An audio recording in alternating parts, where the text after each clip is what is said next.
ધારી ગીર પૂર્વ વન વિભાગ દ્વારા માલધારી પુનઃવસવાટને લઈને શરૂ થયો વિવાદ। પ્રસિદ્ધ સાહિત્યકાર રાજભા ગઢવીને ગીર અભયારણ્યમાં પુનઃવસવાટ માટેની મંજૂરી મળી। ગીર સંરક્ષણ અને સિંહ પ્રેમી ભગવાન સોલંકીએ ઉઠાવ્યા ગંભીર સવાલ। ધારી ડિવિઝનના ડીસીએફ વિકાસ યાદવ સામે ઉઠ્યા પ્રશ્નો। અગાઉના વન વિભાગના અધિકારીઓએ રાજભા ગઢવીના પિતા અને કાકાની અરજી કરી હતી નામંજૂર। જંગલમાં વધતા માલઢોર, ઘાસચારો અને વન્યજીવોની હેબિટેટ નુકસાનનું કારણ ધરી અરજી કરી હતી નામંજૂર। 2023માં અરજી નામંજૂર બાદ 2026માં રાજભા ગઢવીની અરજી મંજૂર કરતું વન વિભાગ ખજૂરી નેસ કાર્યક્રમ, રિઝર્વ ફોરેસ્ટ અને ગીર સંરક્ષણ સંબંધિત નિર્ણયો બાદ રાજભા ગઢવીને પુનઃવસવાટ સામે ઉઠ્યા સવાલો। ધારી ગીરના ડીસીએફ વિકાસ યાદવે મીડિયાના જવાબોને ટાળ્યા હતા। મારું નામ Bhagwanbhai Solanki, chairman go green foundation. આજે ચોક્કસથી ગુજરાતના ખ્યાતનામ સાહિત્યકાર એટલે રાજભા ગઢવી જેઓએ 2023માં ગીર પૂર્વ વિભાગના ડીસીએફ પાસે આ પ્રકારની ત્યાંના નેસમાં ફરી ઝૂંપડા બાંધી અને પોતાના માલઢોર સાથે રહેવા માટેની પરવાનગી માંગેલી હતી। તો એ સમયે ત્યાંના ડીસીએફએ ચોક્કસ કારણો કે જે વ્યાજબી કારણોસર 2023માં એ ઝૂંપડા બાંધવા માટે અભિપ્રાય નકાર્યો હતો।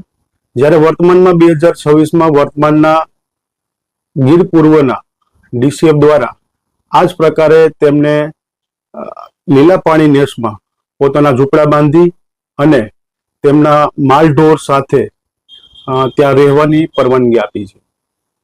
આ બાબતે ચોક્કસથી સવાલો ઊભા થાય કે 2 વર્ષ પહેલા જે ડીસીએફ જે અવલ અધિકારી ચોક્કસ કારણો દર્શાવીને જે અરજી છે એનો અભિપ્રાય ન આપતા હોય અને 2026માં એ જ અરજી ઉપર ફરીથી અભિપ્રાય આપવામાં આવે ત્યારે સવાલો ઊભા થાય છે વન વિભાગની કામગીરી ઉપર।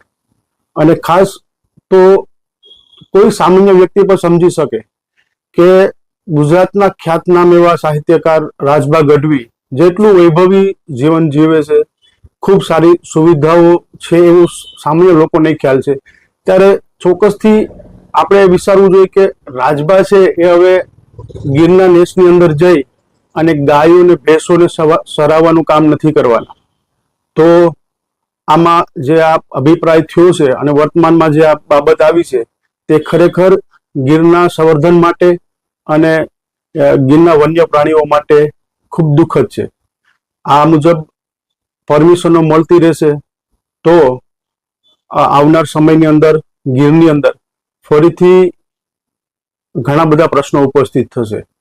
એટલે જે હાલમાં ગીર પૂર્વના અધિકારી દ્વારા જે અભિપ્રાય આપવામાં આવ્યો છે તે બાબતે અવલ અધિકારીઓએ વિચારવું જોઈએ અને આ બાબતે અમારી માંગણી છે કે આ પ્રકારની મંજૂરીઓ આપવી ન જોઈએ અને ચોક્કસ એવા કેસમાં ન આપવી જોઈએ કે જે માલધારીઓ બહાર જઈ અને સેટલ થયા છે, સરકારી જે સેટલમેન્ટની સહાયનો લાભ લીધો છે અને બહાર જઈ અન્યત્ર જઈ અને પોતે સુખ સુવિધાઓથી અને પોતાના બીજા અન્ય બિઝનેસની અંદર આગળ વધ્યા છે તેવા વ્યક્તિઓને તો આ બાબતે ખાસથી અધિકારીઓએ આ બાબતની ધ્યાન રાખવું જોઈએ।